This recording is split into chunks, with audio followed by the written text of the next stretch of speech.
Welcome to MSTG cooking channel.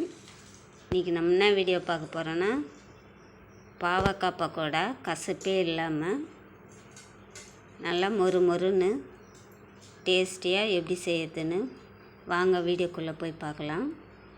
அதுக்கு நான் 1/4 kilo பாவக்காவை கழுவிட்டு எடுத்து வச்சு இந்த மாதிரி கட் பண்ணிக்கலாம்.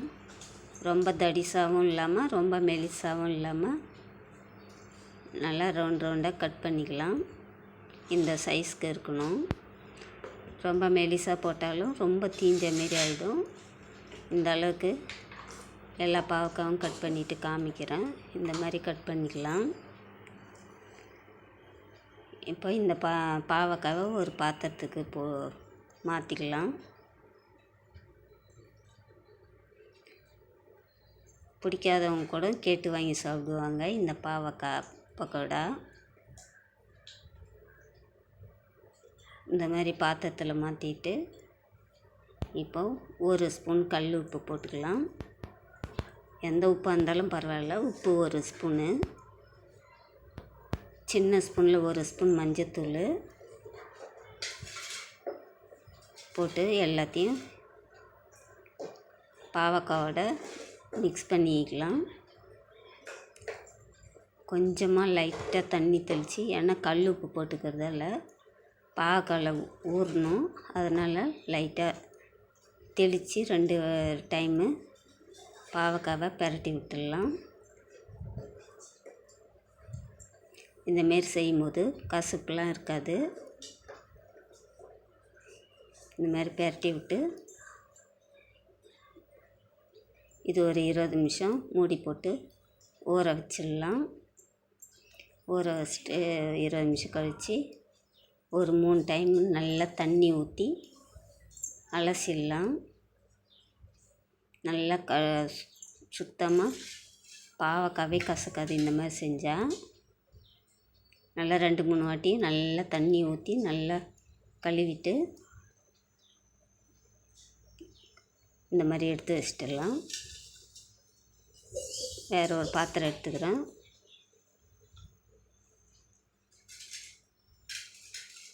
அதில் 1 ஸ்பூன் இஞ்சி பூண்டு பேஸ்ட்டு சேர்த்துக்கலாம்.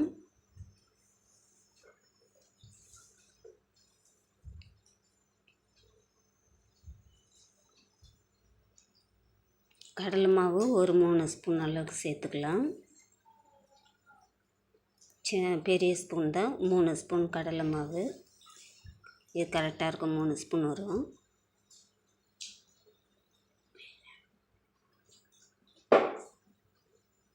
இந்த மாதிரி சேர்த்துட்டு மிளகாத்தூள், மைதா 3 ஸ்பூனு, கார்ன்ஃப்ளவர் 2 ஸ்பூனு, அரிசி மாவு, கரம் மசாலா, சோம்புத்தூள் அதையும் சேர்த்துக்கலாம்.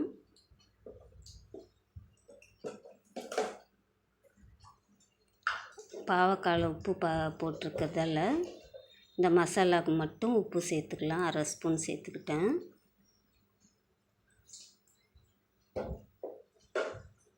நம்ம பாவக்காவில் ஏற்கனவே உப்பு போட்டு ஊற வச்சுக்கிறதால பாவக்காவுக்கு உப்பு போட தேவை கிடையாது. மசாலாவுக்கு மட்டும் போட்டால் போதும். இப்போ அதே ஸ்பூனில் 3 ஸ்பூன் புளிக்காத தயிர்,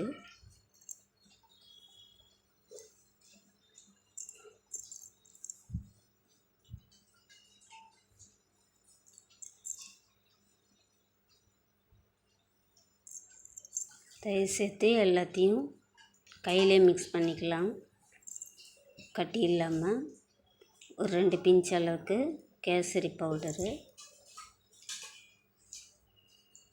அதை சேர்த்துக்கலாம். கொஞ்சம் கொஞ்சமாக தண்ணி சேர்த்துக்கலாம். மொத்தமாக சேர்த்தா தண்ணி ஆகிடும். அதனால் கொஞ்சம் கொஞ்சமாக தண்ணி சேர்த்து பிசைஞ்சிக்கலாம்.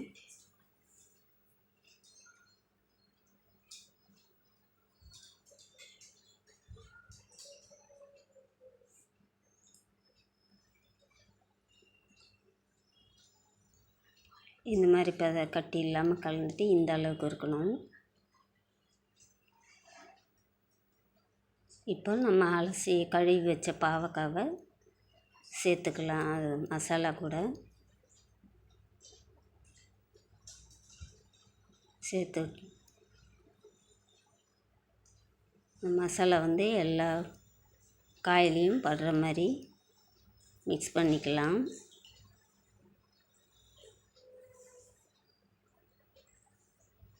திருப்பி திருப்பி போட்டு மிக்ஸ் பண்ணிக்க.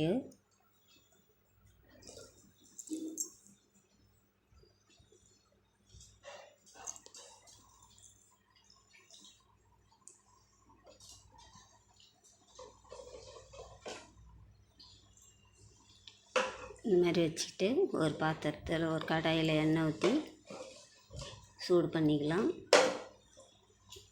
நம்ம மிக்ஸ் பண்ண வச்ச பாவக்காவை எண்ணெய் வந்து சூடாக இருக்கணும். நம்ம போட்டது மிதமான லோ ஃப்ளேமில் வச்சுக்கிட்டு அடுப்பை ஒவ்வொன்றா போட்டு பொரிக்கலாம்.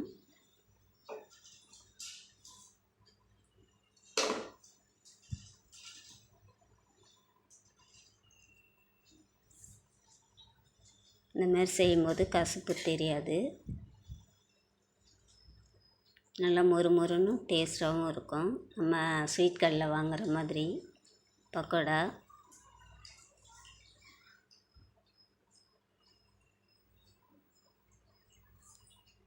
அடுப்பை மீடியமாக வச்சுட்டு கடகடன்னு போடணும், இல்லைன்னா ஃபஸ்ட்டு போட்டது தீஞ்ச மாதிரி ஆகிடும். ஒவ்வொன்றா எடுத்து கடகடன்னு போட்டுடணும்.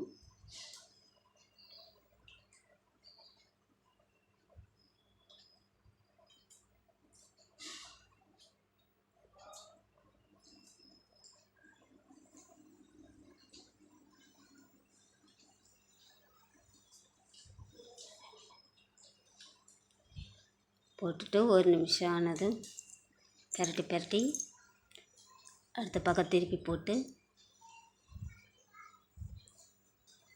நல்லா பொன் வறுவலாக வர வரைக்கும் பிரட்டி கொடுக்கணும்.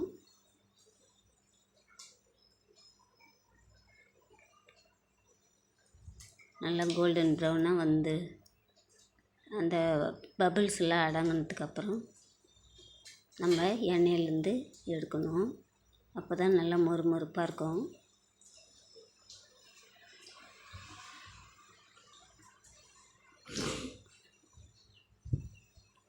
அதில் இந்த மாதிரி கலர் மாறின உடனே எடுத்துடலாம்.